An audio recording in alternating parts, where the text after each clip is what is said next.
తెలంగాణ ప్రభుత్వం కీలకమైన నిర్ణయం తీసుకుంది. గురుకులలో ఫుడ్ పాయిజన్ పై టాస్క్ ఫోర్స్ ఏర్పాటు చేసింది రేవంత్ సర్కార్. గురుకులాలు, హాస్టళ్లు, అంగన్వాడీలు, హాస్పిటల్స్ లో ఆహార భద్రతను టాస్క్ ఫోర్స్ పర్యవేక్షించనుంది. ఫుడ్ పాయిజన్ కారణాలు టాస్క్ ఫోర్స్ తేల్చబోతోంది. టాస్క్ ఫోర్స్ కమిటీలో ఫుడ్ సేఫ్టీ కమిషనర్, అదనపు డైరెక్టర్, జిల్లా స్థాయి అధికారి ఉండబోతున్నారు.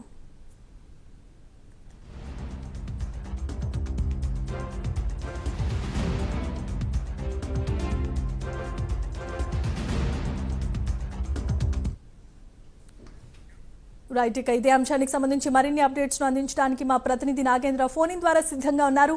నాగేంద్ర, చెప్పండి.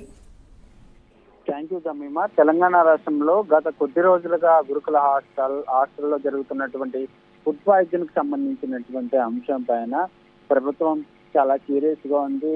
దానిలో భాగంగానే ఉదయం సీఎం రేవంత్ రెడ్డి పైన చాలా సీరియస్ గా అధికారులకు ఆదేశాలు జారీ చేయడం జరిగింది. ఫుడ్ పాయిజన్ కు సంబంధించినటువంటి అంశంలో అధికారులు నిర్లక్ష్యంగా వ్యవహరిస్తే మాత్రం వారిపైన కఠిన చర్యలు తీసుకోవాలంటూ కూడా మార్నింగ్ ఆదేశాలు జారీ జరుగుతాయి.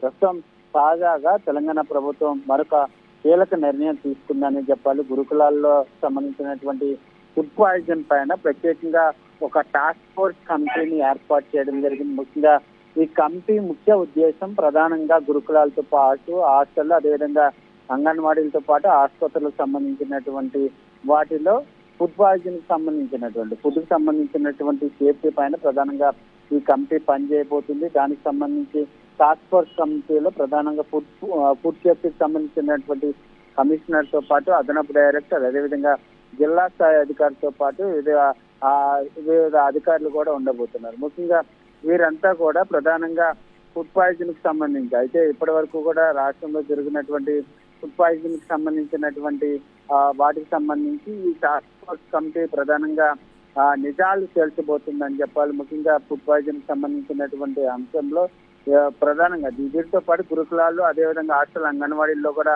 ప్రత్యేకంగా కమిటీలు వేయబోతుంది ప్రభుత్వం. దాంట్లో ప్రధానంగా కమిటీల్లో హాస్టల్కి సంబంధించి కానీ, అదేవిధంగా గురుకులాలకు సంబంధించినటువంటి పాఠశాలల్లో హెడ్ మాస్టర్, అదేవిధంగా పాఠశాలకు సంబంధించినటువంటి 2 సిబ్బంది కూడా ఉండబోతున్నారు. వీరంతా కూడా మధ్యాహ్నం వంట చేసేటటువంటి ప్రాంతాల్లో కానీ శుభ్రతకు సంబంధించినటువంటి అంశంతో పాటు, అదేవిధంగా వండిన తర్వాత ఫుడ్ కి సంబంధించినటువంటి వాటిని టెస్ట్ చేసిన తర్వాత విద్యార్థులకి వడ్డించాలనేటటువంటి ఆదేశాలను కూడా ప్రభుత్వం జారీ చేసినటువంటి పరిస్థితి అయితే కనుక మొత్తానికి తెలంగాణ రాష్ట్రంలో ఫుడ్ పాయిజన్ కి సంబంధించినటువంటి అంశంలో వైపు ప్రతిపక్షాలు పెద్ద ఎత్తున ప్రభుత్వం పైన విమర్శలు చేస్తున్నటువంటి నేపథ్యంలో ప్రభుత్వం ఈ కీలకమైనటువంటి నిర్ణయం తీసుకొని ఒక కమిటీని వేసి ముందుకెళ్తున్నటువంటి పరిస్థితి అయితే కనిపిస్తుందని చెప్పాలి.